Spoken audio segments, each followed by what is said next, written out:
राधे राधे मेरे मित्रों, स्वागत है आपका अपने परिवार एग्जामपुर पर। मैं विनय आपका तहे दिल से शुक्रिया करता हूं एवं आभार प्रकट करता हूं कि आप सभी मित्र यहां प्रस्तुत हुए।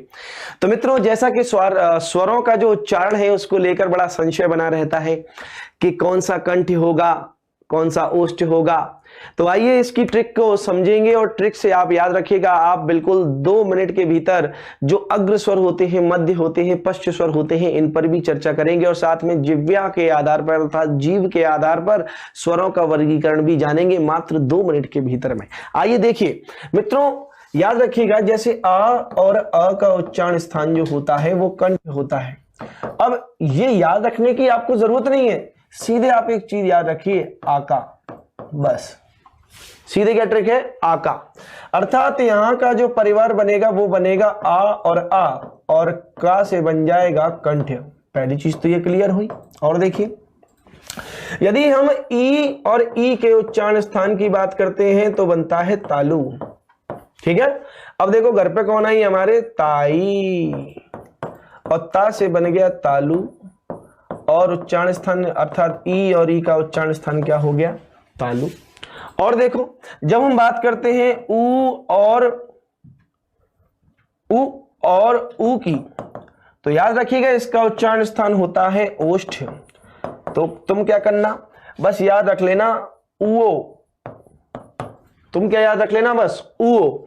अर्थात यहां पर जो है ऊ और छोटा ऊ और बड़ा ऊ, ठीक है, छोटा ऊ और बड़ा ऊ उच्चारण स्थान क्या होगा, ओष्ठ होगा। और आप सभी लोग जानते हैं कि आ और ई के मिलने से बन जाता है ए और आई। ठीक है, आप ऐसे मान सकते हैं। तो यहां पर देखिए कि आ किस में आ गया, कंठ में आ गया, ई किस में आ गया, तालु में आ गया। अर्थात ए और अ का उच्चारण स्थान क्या होगा, दोनों को मिला दीजिए, कंठ और तालु। तो यही इसका उच्चारण स्थान हो गया। ये फ्री के नंबर होते हैं बालक। और देखो यहां पर यदि हम बात करें आ और ऊ के मिलने से बनता है ओ। आ कहां से उच्चारित, कंठ से। ऊ कहां से, आपके ओष्ठ से। दोनों को मिला दो, अर्थात तो ओ और औ का उच्चारण स्थान जो है मित्रों वो क्या होता है, कंठ ओष्ठ।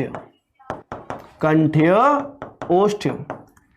तो यहां पर देखिए कि आपने एक तरीके से सीखा आका ताई उओ, आका ताई उओ, आका ताई उओ। अब देखिए ऐसा लग रहा है कि हम लोग जापानी भाषा सीख रहे हैं। ठीक है, और देखिए यहां पर कि कभी कभी बच्चों को कठिनाई आती है कि गुरुजी हम कैसे याद रखें कि जिह्वा के आधार पर आगे मध्य पीछे कैसे याद रखें, बड़ा कंफ्यूजन होता है। मान के चलो कि ये तुम्हारी जीभ है, कुछ लोगों की इससे बड़ी भी हो सकती है। अब देखिए ये जीभ है, जो ये वाला भाग है मित्रों, ये है अग्र और ये है मध्य और ये है पश्च।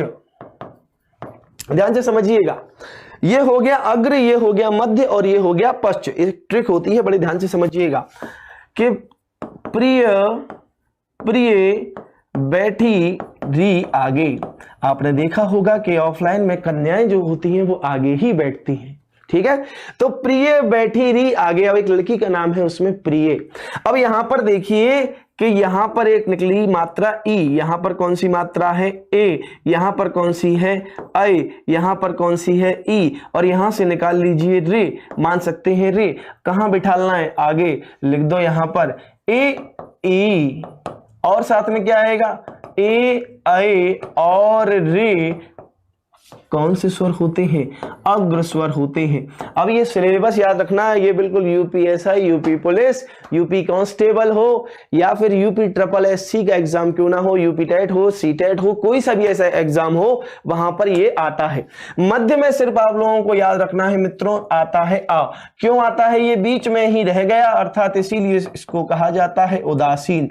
क्योंकि जो उदास व्यक्ति होता है ना तो वो उस तरफ जाएगा ना इस तरफ जाएगा, वो मुंह लटका के बस बीच में बैठा रहेगा। ठीक है, अब देखिए पश्चिम में, अब जो भी कुछ बचा है वो क्या पटक देना है, बिल्कुल पीछे पटक देना है, अर्थात आ। और देखिए ऊ और ओ और औ। तो पश्च स्वर के हो गए कि नहीं आपके, मध्य स्वर हो गया, अग्र स्वर हो गया। तो इसके माध्यम से आप बड़े आसानी से यहां पर देख सकते हैं कि आपके 1 से 2 प्रश्न इस ट्रिक से सॉल्व हो जाते हैं। ठीक है, तो आशा करता हूं मित्रों सेशन आपको अच्छा लगा होगा, ट्रिक आपको अच्छी लगी होगी। जय हिंद, जय भारत, जय एग्जामपुर।